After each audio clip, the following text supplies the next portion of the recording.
Welcome to Chillin' 101. We hope this video helps. You need to act now.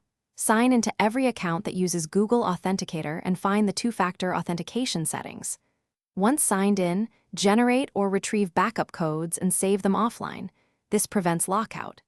If you plan to move to another authenticator, choose the transfer/export option in each account's security page.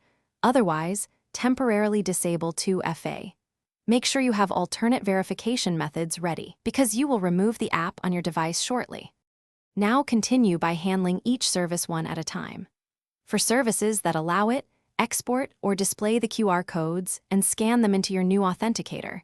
Enter a test code to confirm. If you prefer to disable two-factor temporarily, turn it off in the account settings and confirm with a backup code or SMS. Once you verify logins work without Google Authenticator, open the app and delete the corresponding account entries.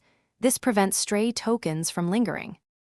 Finish by uninstalling Google Authenticator from your device and clearing app data to remove residual information. Once removed, test each service sign-in to confirm your new authenticator or 2FA method works reliably. If anything fails, use the backup codes you saved or start account recovery right away.